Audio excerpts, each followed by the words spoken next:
Shout out Amber King just. Hey. Yo.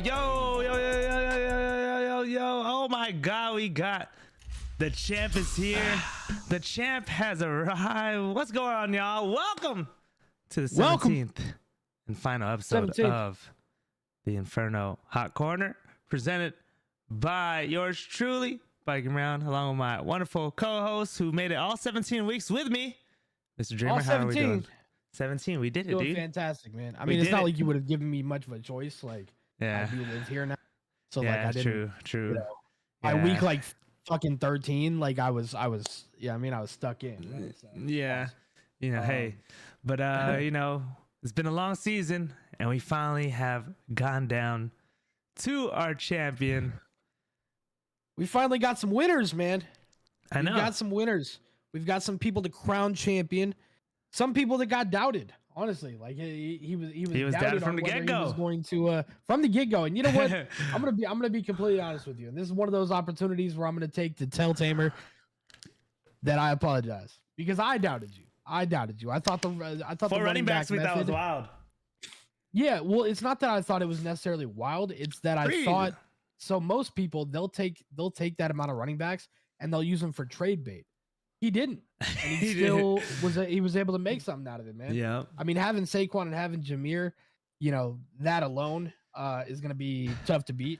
But like, you know, he made something out of it. He made it happen. Oh yeah, they both had career years for their respective offenses. Hell yeah, and it worked out too because like, if anything, you know, obviously he had injury problems and starting issues with like Rashad White and Kenneth Walker, I think it was his other running back. So he had the two of the best running backs in the league, but he also had some backup just in case. Yep. Trendsetters. Hello, Sunshine Cat. Well, I mean, drafting running backs is not it's not unheard of. In fact, it's done a lot. In fact, I do it a lot. The problem is like you draft running backs to use it as trade bait to then fill out the rest of your team. You didn't do that. So that's why it was like, you know what I mean? Like Bowers was number one wide receiver. Awesome pick. Yeah, Bowers is a great pick. By the end of the year, if you're playing George Pickens as your wide receiver one, theoretically, you should lose. But, you know, hey, you make shit happen. So shout out to you, man. Did Brock Bowers finish number one? Tight end? Tight end wise? Fuck yeah. Yeah, absolutely. Brock Bowers, I think was honestly probably your best pick of the entire, because I don't know when you got him, but he was the number one tight end for the whole year, and he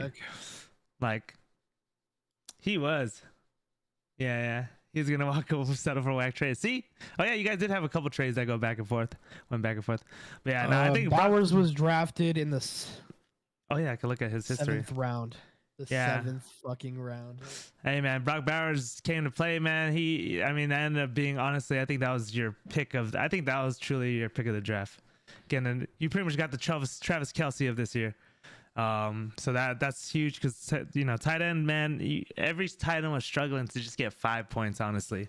Yeah, Brock Bowers dropping yards as a rookie tight end, brother. Chalk it up. You got it. Let me see how many. I want to see what he was number 34 overall. Yeah, I want to see who was second place in fantasy points for behind Bowers and how far behind they were. How do I see this? 2024. Talking about tight end wise? Yeah. So George Kittle, and then McBride. But then even after that, like, it kind of falls off. You got Jonathan Smith. Travis Kelce had a down year, even though he's still put up 172 points. But there was only five tight ends that averaged 10 points for the season. I mean, that was a great pickup. Obviously in the running back, you know, at running back, Saquon above and beyond all other running backs, 371 points scored for a season. Second place, Derrick Henry at 316s. He had Jahmyr Gibbs, who was number 3 at 313. So you have two of the top 3 scoring running backs. Top 3 running backs. And Saquon by far. Yeah. Saquon killed it. By far. Yeah, so, you know. This is absolutely ridiculous. Let's go ahead and start breaking down the games before we get into anything. Do not go anywhere, chat. Before we do so, let's go ahead and shout out our title sponsor of Raising Cane's. Absolutely amazing chicken. We all love you. Which is also part of our prizes to hand out here soon. All those will go through the organization. We do not have anything to do with it, myself and Vikey. So those will get paid out how they get paid out. Obviously, you have direct connection to, said CEO, so you shouldn't have a problem. But we do have, Paradox Customs with giving away 2 keyboards to the winners. Sure with 2 Sure items. I don't know which items they are, but they are 2 Sure items. And Zip Chair with 2 Zip Chair items. If you know about Zip Chair, it's probably 2 chairs, man. So if you needed something new over there, Tamer, if your last one was wearing out a little bit, well, here you are. You got a new one, baby. You and Sick Kicks. Yeah, let's get to the championship match. So we had the championship match against Tamer versus OBG Medic. OBG Medic, a member of Dossel's community, who was also one of the highest scoring teams, made a great run. Started off hot on Christmas Day. He has Lamar Jackson popping off for 33 points. To Russell Wilson's 19. Sorry, I got a little phlegm in my throat. Go ahead, take it away. Yeah, we kind of expected that. I'm not gonna lie. Get that Draco, yeah. We kind of expected Lamar Jackson to take over right there. I think when we did our predictions last week and went 1 by 1, we had Lamar Jackson taking over, of course. Still respectable from Russell Wilson, though. Yeah. On the other hand, we thought this was going to be a little bit closer. Chase Brown getting injured. In all honesty, though, he barely got injured at the end of the 4th. So he's about where he would have been, maybe. He probably would have put up like 15. I'd say about 15. Yeah. I think the real surprise really was Joe Mixon, Nico Collins, and that entire Houston Texans defense putting up 0 offensive points. Brother, Joe Mixon and Nico Collins, and you're playing Baltimore. Like, Nico Collins should not be putting up 59 yards against Baltimore. Baltimore gives up the most yards in the league to wide receivers. I mean, you're 3 for 6 for 59. CJ Stroud just looked like he did not know how to play football back there that day. Yeah. On the other hand, you got the mixture of Jahmyr Gibbs, Saquon Barkley. You got Jalen McMillan going absolutely crazy, 5 for 5, 51 and 2 tutties. He was one of my big sleepers like 4 or 5 weeks ago, and the kid turned up and put him in a position to win. George Pickens doing George Pickens things, not really a surprise. But I mean, Jamar Chase giving you 18, which is crazy because that's a small game from him.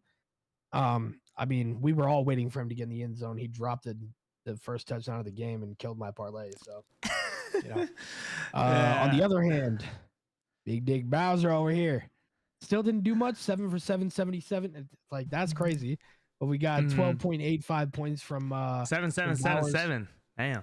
Yeah, that's great. I mean, you can't lose after you put up 7. In Vegas. In Vegas. You really just can't, right? Okonkwo. I mean, it was a good game out of him. Over projection by about a point. If I'm not mistaken, I had him in for like 8.3 points or something like that. So 9.6, not bad. Jacoby Myers almost made it scary. He almost made it scary with that last touchdown that he put up. On the other hand, you got Rachaad White not really getting much in the backfield after Bucky started turning up, so he was kind of at a loss. But he got Fairbairn with 0 points literally for Medic. Yep. 0. Like, I had him in one of my leagues. In fact, I had him on my championship team in my family league, and he put up 0. I thought I was in trouble. The Houston Texans really ruined him. It was, dude, that Texans game was just 31-2. Like, that's in my opinion, that's worse than getting blown out. Yeah, last year you would think it would be a shootout, more likely like a shootout between those two, but brother, I'd rather get blown out than put up 2 points. I'm gonna be honest. Yeah. Okay. On the other hand, you've got both defenses turning up. Seattle held their opponents to just 179 yards. Not hard to do in Chicago, and Seattle only put up 6. I hated that game so much. The Vegas defense, you're playing against New Orleans. Spencer Rattler really just ain't. I mean, like, he's I don't know. He's got to get some coaching or something. But I held him to 269 yards, 4 sacks, 2 forced fumbles, 2 interceptions. So all in all, absolutely, it came down to the last day. I'm going to be honest. I think Medic was up by like 6 points at 119. He had Jahmyr Gibbs coming in. I mean, I was over here like, either 26, 108. He was up by 10. He was up by 11 until last game. Was it 11? Yeah, and Jahmyr put up 26. Yeah, I was like either Jameer tears his ACL or this game's done because he's not putting up David Montgomery. There's no David Montgomery, so Jameer Gibbs was destined to pop off. That guy is not putting up less than 11 points. I refuse to believe it. Okay, that's the second coming of Saquon Barkley. I'm not gonna lie to you. That kid is gonna break a record eventually. He's too explosive, man.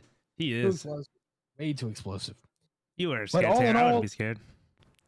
All in all, could anything have changed it? No. I mean, he had Romeo Dobbs putting up 13. If you put him in, 5 extra points. Yeah. I mean, who's his flex? I mean, you're just not.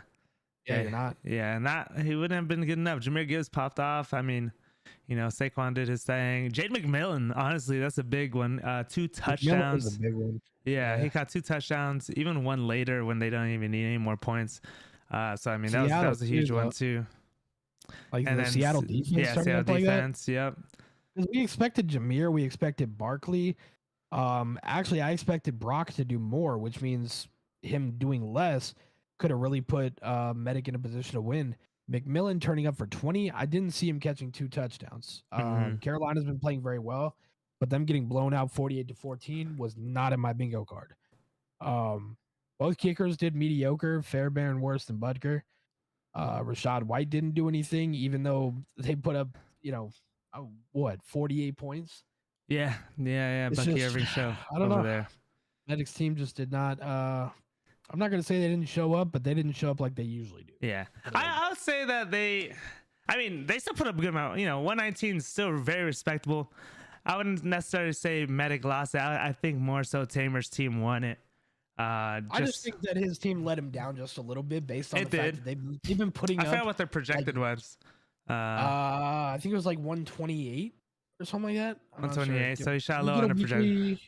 I don't think we got a weekly. Nah, they won't give me. They won't give me like the last. But I mean, if you want a reference, OBG only had 113 last week, and then Tamer had 142. Then OBG 137.